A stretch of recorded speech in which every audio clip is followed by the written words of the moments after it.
Welcome to Real World, Real Talk with Dr. D.Z. Cofield. The show represents captivating conversations and insightful information to encourage and inspire you with all you need to become the best you can possibly be. And now your host for Real World, Real Talk, Dr. D.Z. Cofield. Welcome to Real World, Real Talk. I'm your host, DZ Cofield, and you're listening to your member-supported public radio station, your number one source for jazz and more, KTSU 90.9, The Choice, on the FM dial here in Houston, Texas, and KTSUradio.com. Well, let me take this opportunity to officially welcome you into the holiday season. Thanksgiving is right around the corner.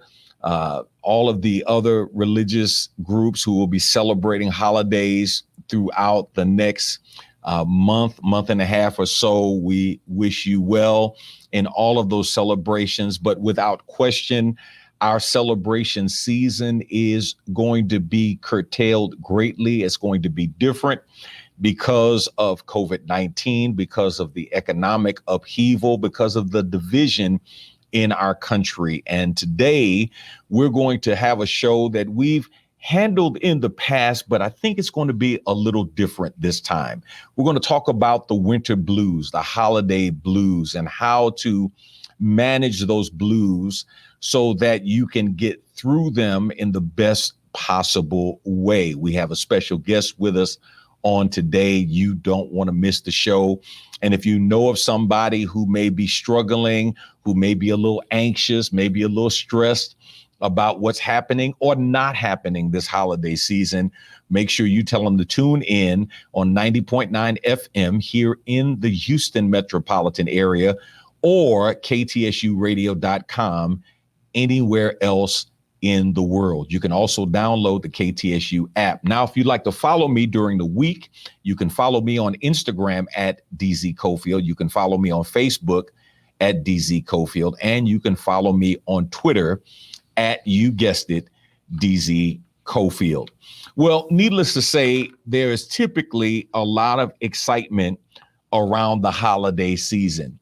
We're looking forward to renewing acquaintances with family members and friends that we haven't seen, that we haven't had an opportunity to spend time with. All of those things that go along with the holidays, food, family, football, fellowship, all of those great things.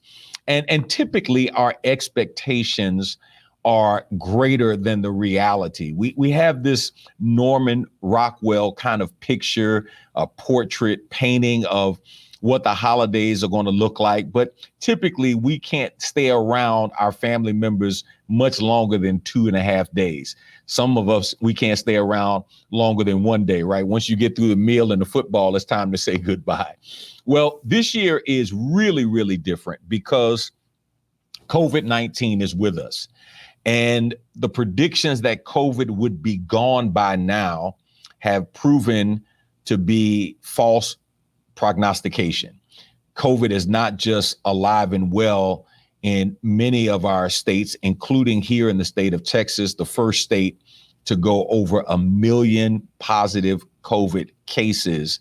And we're seeing deaths on the rise as well. COVID is affecting us like nothing ever has before. Add to that the economic upheaval, and man, it's just going to be a holiday like none other. I'm happy to welcome with me today the executive director, the CEO of the Mental Health Association of Greater Houston, and that's none other than Renae Tomczak. She's been in this position since 2018. Previously, she served as the CEO of MHA of Northwest Indiana, where she was co-founder of the Indiana MHA Executive Roundtable. Renae also served as Chief Planning and Development Officer for a community mental health center, where she led the development of a permanent supportive housing project. In addition to her nonprofit leadership experience, Renae has experience as a consultant to nonprofit organizations and an entrepreneur. She holds a bachelor's degree in communications and public relations from Purdue University and an MBA from Indiana Wesleyan University. I want you to join me in welcoming to Real World Real Talk today, none other than Renae Tomczak. Renae, welcome to Real World Real Talk. Thank you for being with us on today. Thank you, Dr. Cofield. I'm excited to be here.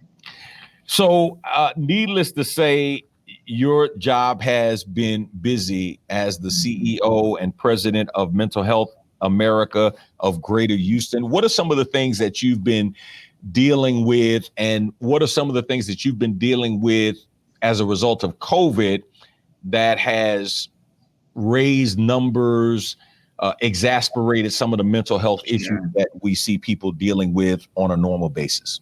Sure. So it's no surprise to anybody listening that COVID has brought forth, greater awareness about mental health and mental illness. There's always been a stigma around it, but now there probably is not a person alive today that hasn't felt some of the stress that has come about because of the pandemic. And for us, we've been busier than we've ever been. Our work is focuses primarily on prevention and early intervention.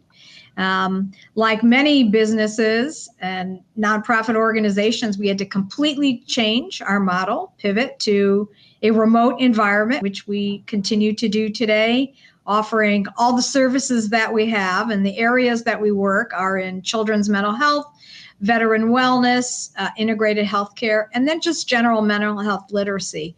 And that probably is maybe the strongest area during this, because so many people want to know about mental health and what more they can do to feel better about life in 2020. Yeah. Well, I tell you what, you came in July of 2018, which means you came right after Harvey. Correct. So you got a baptism by fire in dealing with the aftermath of Harvey. And now we're seeing all of these hurricanes coming into the Gulf Coast area and Central America this year as well. So what are some of the things that, I guess, as I think about our conversation today, I want to talk about mental health in general, because there are issues that we need to speak to and address, especially around the holidays, period. Right. But then in addition to that, I want to talk about the uniqueness of this year dealing with COVID-19 and the economic upheaval and crisis in our country, the strain in our country around this election, and, just all of those things that have added to making this year a year like no other. So let's talk in general first around the holidays and what happens to many people as we come into the holidays. And it's almost like we come into the holidays with like these great expectations, like, man, this is going to be the year that all of the family members are going to get along and we're going to love one another and we're going to sing Kumbaya songs with each other. And then every year something happens. And typically, I know in my family, it usually happened at around Friday afternoon. Right. And then Saturday morning, it was like, okay, everybody's getting out. It's like, but you don't have to go back to work until Monday. Well, no, I need to get back. I need to leave now. Other people to see, other friends. Right. Everything we've looked forward to is certainly tempered this year. I don't care how, we see people who on one hand are very much concerned about what's happening, and others who are less concerned, and right or wrong, how people feel, everybody is being, impacted by this. So some of the things that we would talk about and how to deal with holiday stress have changed. What I would have said in 2019 is not what I'd say in 2020. The more opportunities that you have to connect with people is great. I mean, I'm a hugger by nature. I haven't hugged anybody in, 9 months here now. Wow. So we have to learn much differently. Of course, we can still connect, but it's not the same. And we're all feeling a tremendous sense of loss. And that's why you hear from mental health professionals, you hear it again and again. You need to take care of yourself. And I want to remind everybody here today, self-care is not selfish, right? You have to take care of yourself here because we are going to come out of this. COVID will end eventually, and we want to be able to go on. Yeah. Self-care is not selfish. That's a great thought.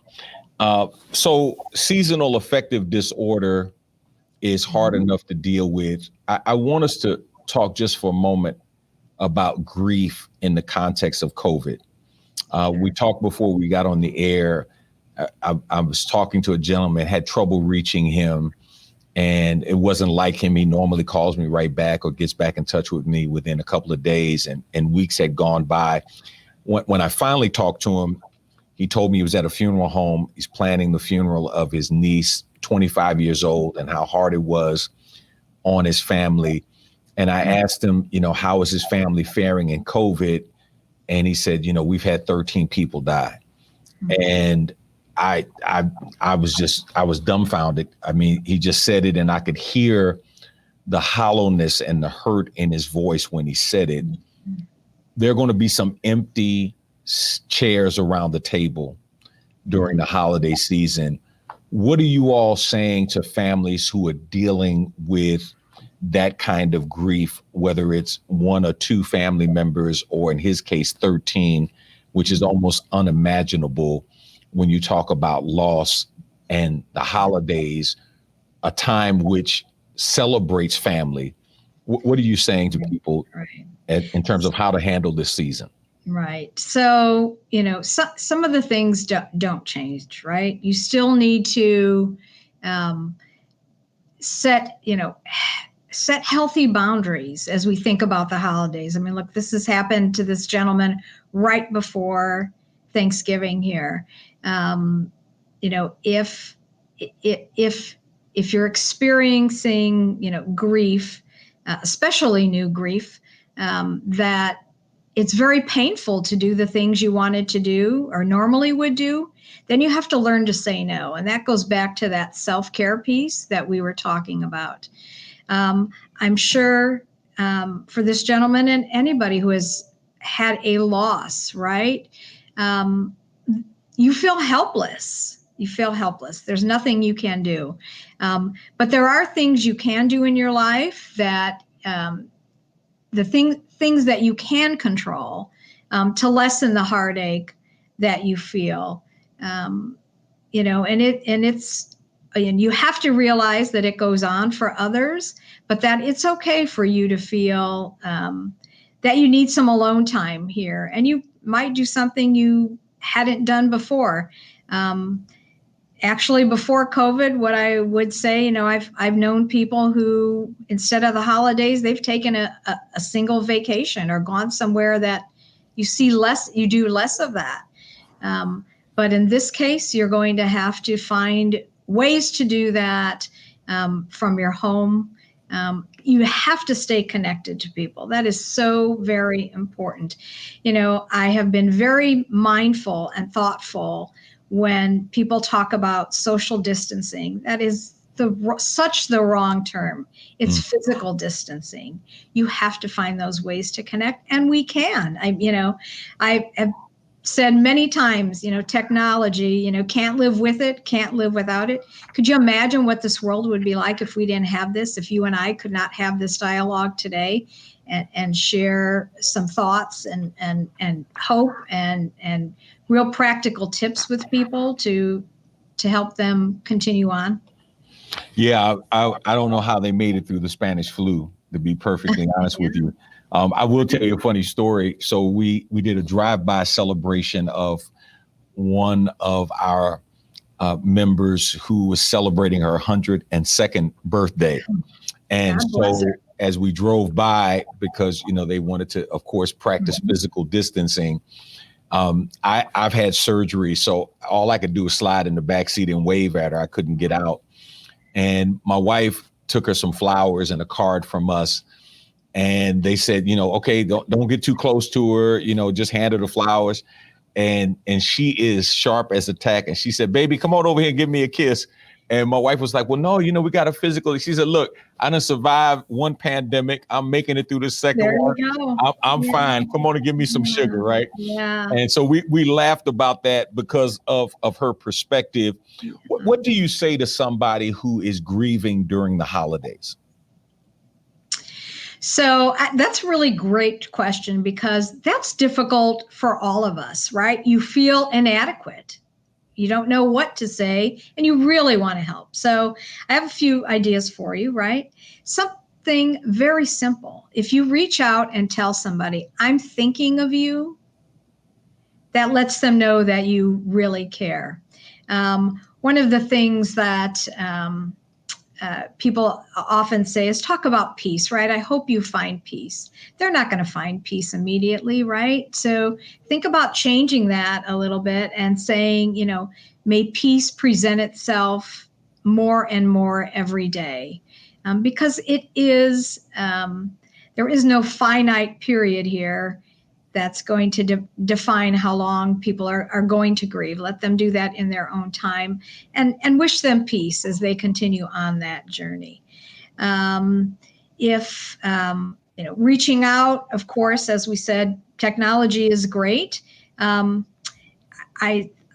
think we've lost what comes through and how our heart feels when we open the mail, right? Think about sending a handwritten note to somebody.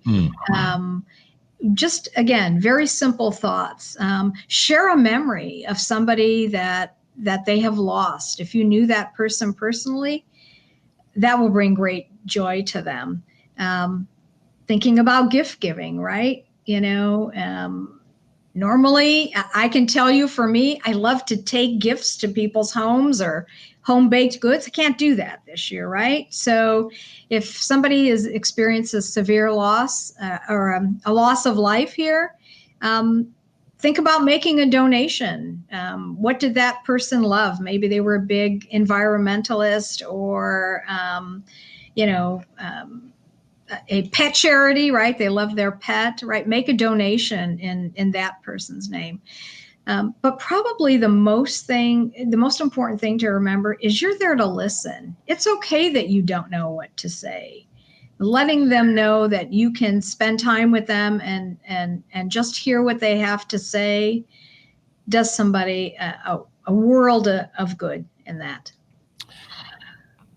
Do men and women grieve differently? And I'm asking that question because one of the places of conflict when families get together is this almost disagreement around how to grieve. Yeah. Some people, want to remember the person. Some people want to leave an empty chair. Some people say, you know what, we celebrated their life, but we have to move on. And, please don't let somebody say that. And that appears to be very insensitive when somebody else is saying, hey, we need to do this. Everybody needs to go around and say something about our loved one, mother, grandmother, whoever it is. Right. And some people don't want to relive that because of how they grieve. Do we see a difference in how people grieve along gender lines? Grief is deeply personal, right? It's not something that we can generalize in any way, whether you're talking about gender or you're talking about race, culture. It's a personal journey for people. So now there are masculine behaviors, some of the things that you talked about, some people prefer to deal with pain silently. They use that as a sense of control. Some people want to move past it quicker. When we think about feminine behaviors and associated with grief, right? They want to tell their story again and again to anybody who will listen. They seek support and making those connections. They're focused on the remembrance, and they could at some point feel guilty if they've forgotten for one day. Just sharing my own personal story. I remember my dad died 34 years ago, right? I still feel it today. He passed away after a very long illness. And my mother and I handled it completely differently. We were his caregivers. I was 22 at the time, fairly young. I cried a lot. And I remember my mom did not, and we talked about that. And for her, she said, he suffered so long, his pain is gone, and I'm at peace with that. So, we both got through a very difficult time for us in two different ways, and there was no right or wrong to that. And we have to remember that when we're talking with somebody and trying to help somebody who is dealing with grief in their own way. Yeah, I think that is so insightful. There really isn't a right or wrong way to grieve. We all grieve differently.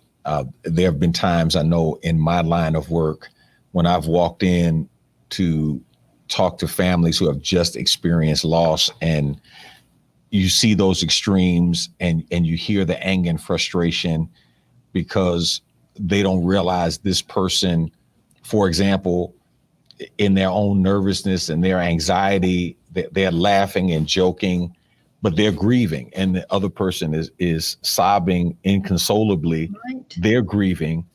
It doesn't look the same way. It doesn't manifest itself the same way, but they're both grieving. Grief is not only about the loss of a loved one. It's about the loss of normalcy. And if we've ever experienced the loss of normalcy, we've experienced it this year. Again, I think since the beginning to middle of March, we have experienced loss, and some have even experienced a loss of hope. And now that we're going into the holidays, that loss of normalcy, we can't have the big groups. I'm gonna have some family members. We may have dinner together virtually. You all, get on the screen. I get on the screen. How you all doing? What's happening? What's going on?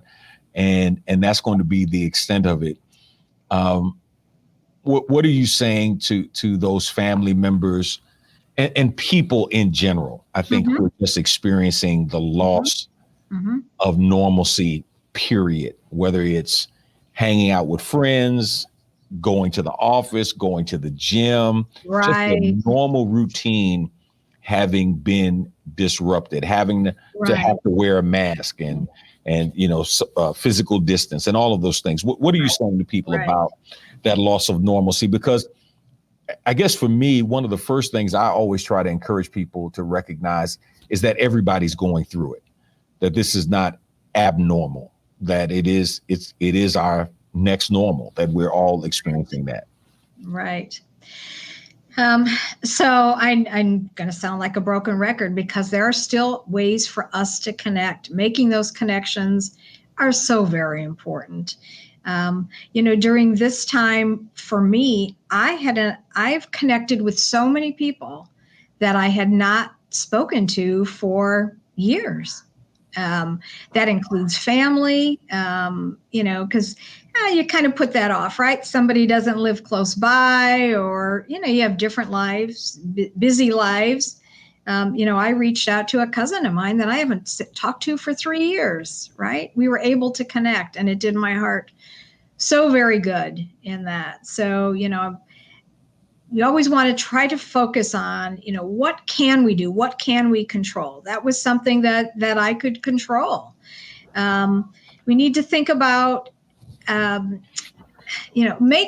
consider making lists, right? Making a list of things that you can do. And I do not want to forget to talk about gratitude. One of the things that we do here at Mental Health America when a new employee comes is we give them a gratitude journal. Very simple journal. It's got, every day listed and says, what are 3 things that you feel very grateful for? And that is a really important part of helping to deal with grief, and whether that grief is from the loss of a loved one or loss of normalcy. You will find that will help you. And I think a big part of that, it just takes the emphasis off of the negative things in your life. And, so you may think you have nothing to be grateful about, but I think if you really think about it, that you will find that there are things that you can celebrate in your life. Getting outdoors, right? That's another positive thing that I think has happened with COVID. Bike sale, you can't go into a store. You won't find a bicycle anywhere, right? People are getting out more. And I think people are taking care of themselves better. So making sure you do that. I keep going back to that self-care, right? Eating better. We are so lucky, as you and I were talking, Dr. Cofield. I came from the Chicago area.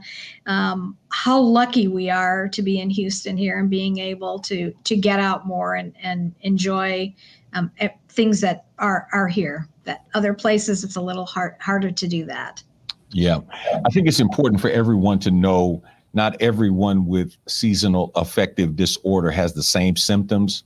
But according to the Diagnostic Statistical Manual, 5th edition, let me just give our listeners some of the symptoms commonly associated. So if you're feeling these things, you're not by yourself and you're not crazy. It just happens this time of year, and it's being exasperated because of all that's going on. Feelings of hopelessness and sadness, thoughts of suicide, hypersomnia or a tendency to oversleep, a change in appetite, especially a craving for sweet or starchy foods, weight gain, a heavy feeling in the arms or legs, a drop in energy level, decreased physical activity, fatigue, difficulty concentrating, irritability, increased sensitivity to social rejection, avoidance of social situations. I think what's interesting to me, Renae, and please share your comments on this. Mm-hmm. There's kind of the normal ebb and flow that we normally experience, whether it's summer seasonal affective disorder or winter seasonal affective disorder, and we kind of know those things. But because of COVID, it's like everything has been turned kind of upside down. And so even those situations where we would normally want to avoid, for example, social situations and interactions, because we have had to avoid them for the last 6-7 months, we're kind of going, man, can I hug somebody? Like, please, can I interact with somebody? Yeah. And it seems like we're just kind of topsy-turvy. Am I accurate when I say that? Because I know for me personally, I kind of don't know what to feel at times. I'm just kind of like, okay, I don't even know where to go with this right now. I'm just kind of feeling blah. Yeah. Yeah. And, that's true of all of us here. The sense of loss is so profound. I mean, everything, you mentioned earlier talking about the election, as well as some of the, civil unrest that we're seeing. It's all a byproduct of what's happened here with COVID. So we have to realize that these are all normal feelings that we're going to continue to have. We're not in this alone, right? We all feel it. And there are those opportunities to connect, even though it may look much different. And I know I sound like a broken record, but finding those things, opportunities to connect, doing the things that you enjoy, right? I used to love to read. And I will tell you, since coming here, I have had learning a new community, learning a new job, no time for that. I've gotten back to that, right? And I forgot how much I loved it. So finding, adapting your routine and finding those ways to deal with different things that are troubling you.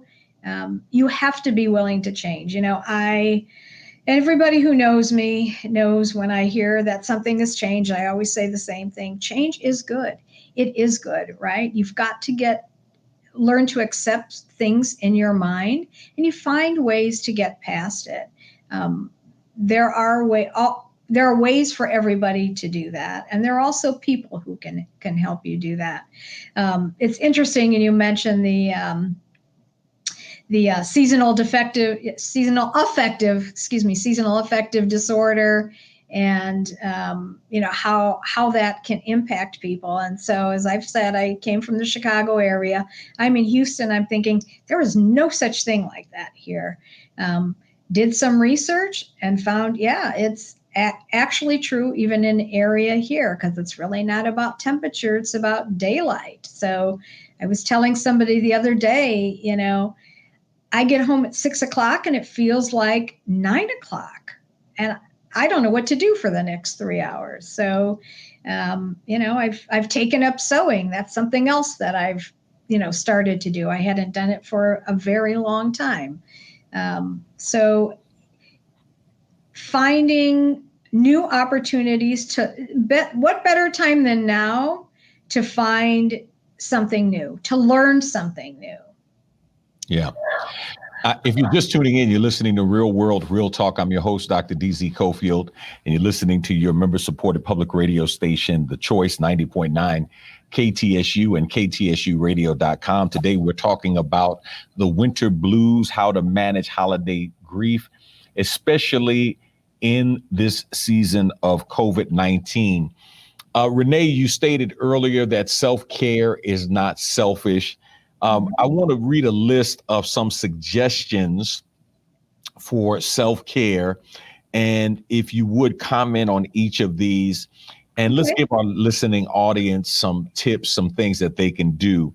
The first self-care treatment, and the reason I want to read this list, especially for many in our audience, is because many of the things we used to do for self-care, we have not been able to do. I know for me, I love to travel, and I have some friends that I travel with, and we were lamenting that, by now we would have been 2 or 3 places. My wife and I, our birthdays are one day apart. So we always plan a big trip for our birthdays, and, her birthday is the day before mine, and we celebrate our birthdays together. And my youngest son said, what are y'all going to do for your birthdays this year? And we were like, look at each other at home. I mean, it's like, there's nowhere to go. Yeah. But what I realized was when I read this list, many of the things that I would typically do, these things would be included in there.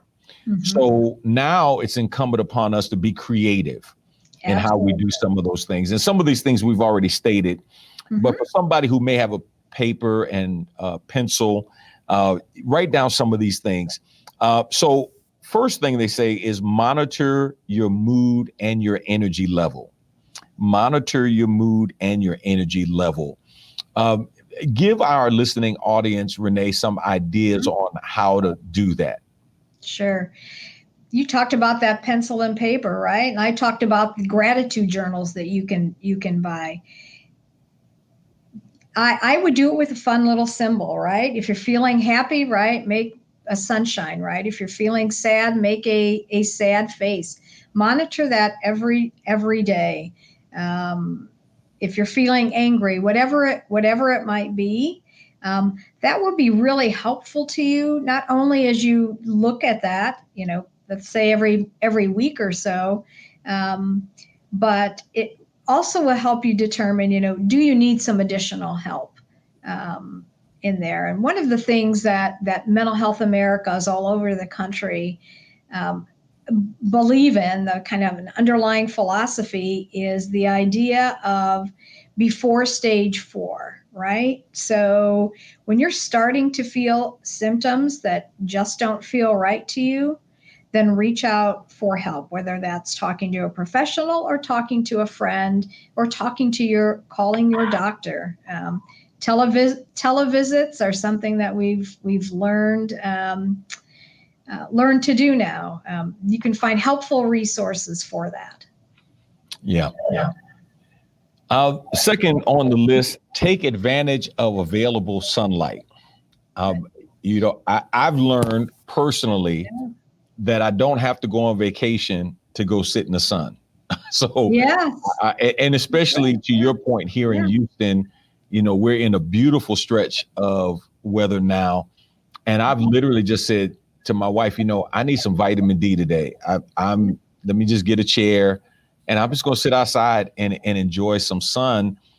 And that infusion of vitamin D is really, really important. You talked earlier about, bicycle sales and outdoor activities.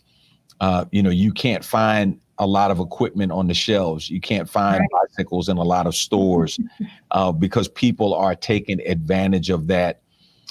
It's important for people to do that.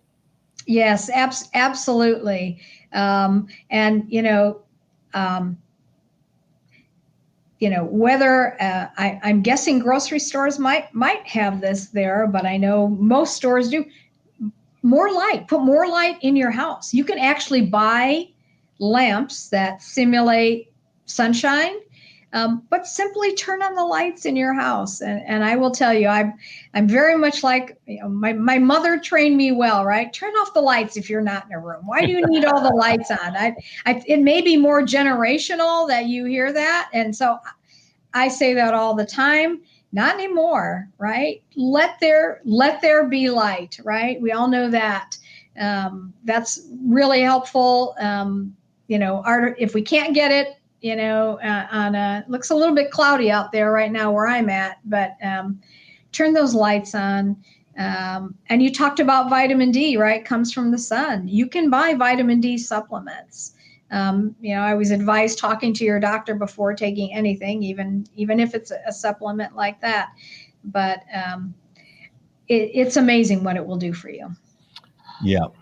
The next on the list is to plan pleasurable activities for the winter season. And I'm going to add to that, plan physical activities that you actually get up and get moving. We talked about bike riding, but if you don't have a bicycle, even if it's just taking a walk. Walking is great. When I purchased my home here in 2019, one of the conditions and why I chose my home is there's a creek behind it and a walking path behind it. I have the opportunity to see so many people. It's a very wide path, so you can be six feet apart in that. I take advantage of a 30-minute walk. Okay, you don't have 30 minutes, right? Take 10 minutes. Take 10 3-minute walk. I'm sorry, 3 10-minute walks. It will do wonders for you. Yeah. Yeah. My wife for years would do yoga. And we were talking and she realized that she had stopped doing it. And even though she can't go to a yoga studio, her daughter is a yoga instructor. And she told her, hey, send me some videotapes. And she's been posting stuff on YouTube. And so she's been getting up the last, week, and she's been doing, her yoga routines in the morning. Yep. And man, she came upstairs dancing this morning. I said, boy, you feeling really good, huh? Oh, absolutely. I love that dancing piece. I am I'm more of a news junkie. I've always listened to talk radio, at least for, probably the last 15, 20 years. I have learned to love music again. I used to sing. I'm not much of a dancer, but I have learned, now that's all I listen to is music. I pick a decade and I love to sing along. It's amazing what it can do for you. And I do dance. I'm not very good at it, but just that's getting your body, you've got to release those endorphins. Our bodies are made to help us stay healthy. Yeah. And movement is one of the easiest things you can do. And exercise, look at YouTube, right? Just Google it. I used to belong to a gym. Gym's closed, right? I can find all the videos I could possibly want, exercise videos, by this internet, right? Whether it's on your phone or on your computer, they're available to you. Yeah. Next on the list, you can probably help us with this, is approaching winter with a positive attitude. And I think what's interesting is we are really spoiled here. We certainly are. Especially South Texas. We're spoiled. I mean, you know, I know friends who golf on Christmas Day. I mean, so we're super spoiled. You know, if it's 50 degrees outside, we're claiming it's cold. You know, I mean, I don't want to go out or anything. But how can we approach this with a more positive attitude? You know, if you're in a colder climate, and that's interesting what you said, right? 50 is cold to you. From where I come from, that's a heat wave when that happens in December. But it's no surprise. You know that it is coming. So make a plan, right? You can't hope that we're going to have a warmer winter. You need to make a plan and figure out what will make you happy during that time, right? I talked about that lamp, right? Finding ways to, you know, bring more sunshine into your life. Plan, you know, I tell people when I came here that I had 19 coats. I gave away 19 coats before I moved here. Wow. I'm not exaggerating. I promise. I had 19 coats, one for about any kind of weather you could possibly imagine. But you've got to set your mind up for success. Learn to embrace it. I know a couple of years ago, my girlfriend and I decided to go to the big Chicago holiday parade that happens around Thanksgiving. And the weather was awful, just awful. But we planned for it. We prepared. We wanted to go. You know, you've got to control your mind and not let your mind control you.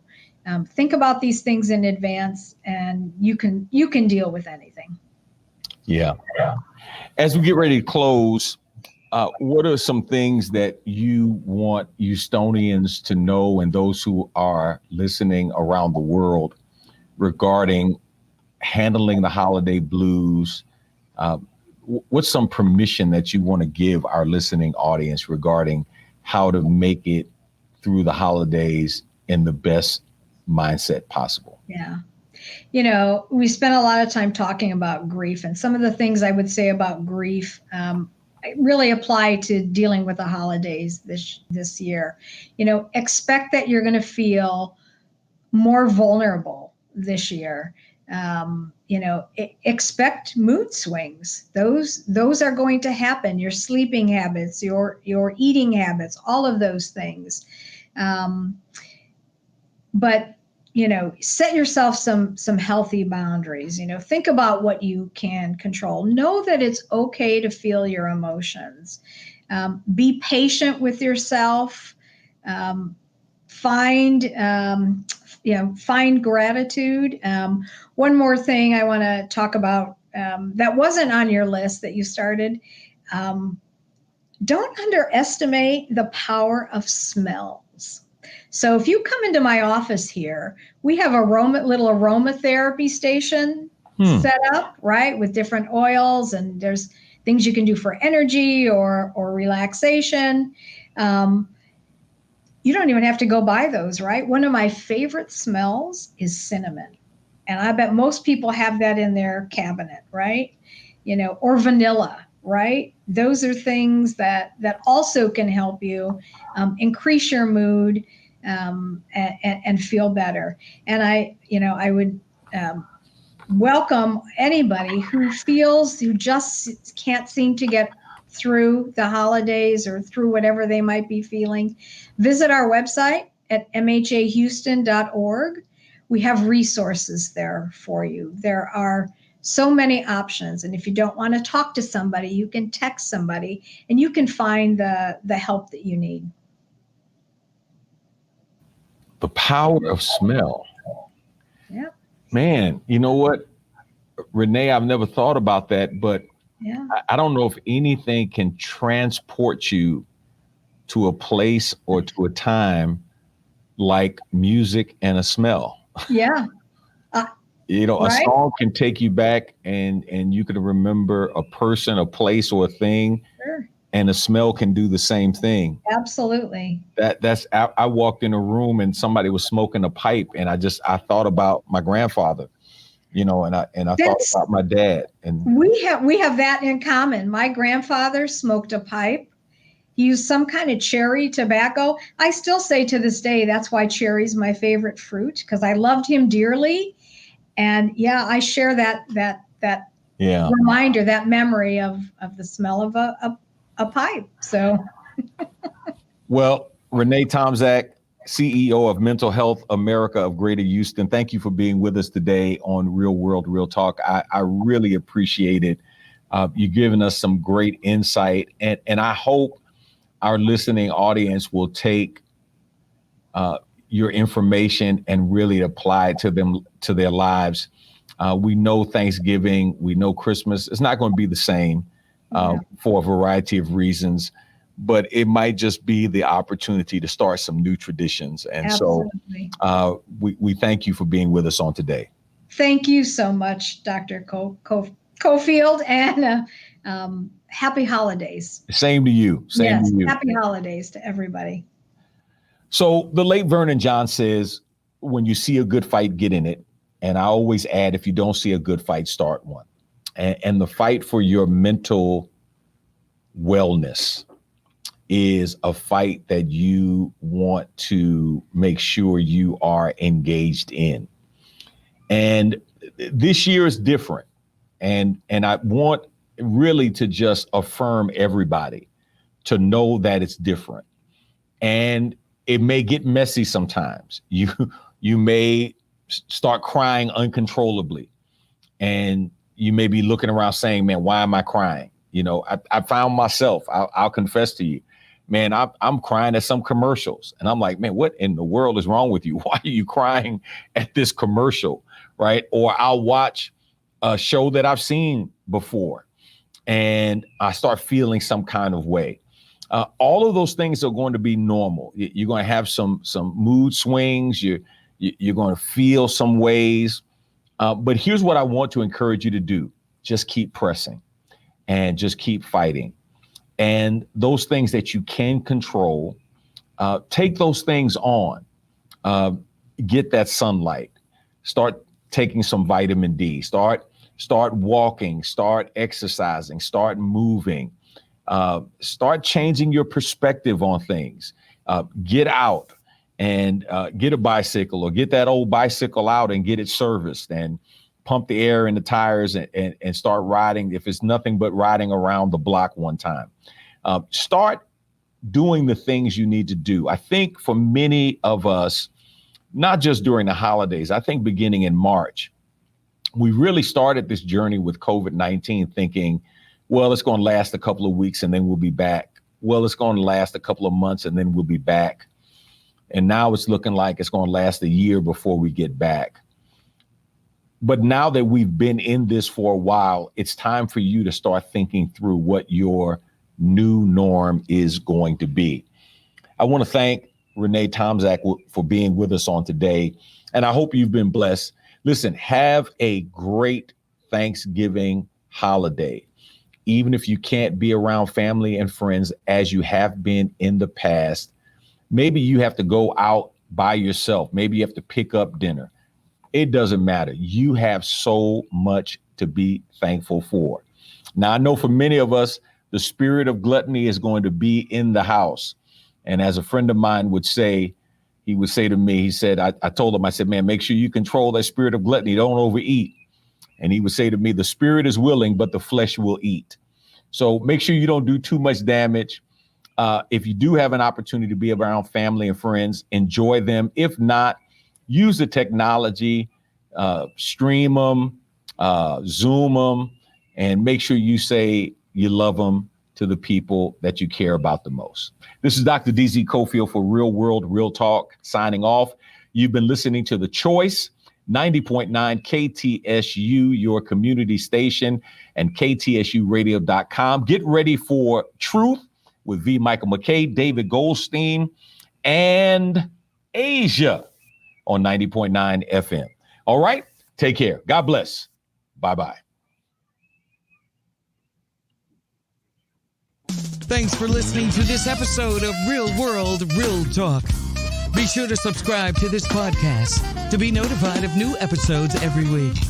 Follow us via social media using the @RWRTDZ username on all platforms: YouTube, Facebook, Instagram, and Twitter. To submit any comments, questions, sponsor opportunities, or future show suggestions, visit us online at rwrtdz.com or via email at info@rwrtdz.com. Thank you for listening, and we hope you've been inspired to be the change you want to see in the world today. Until next time, be real, keep it real, and stay real.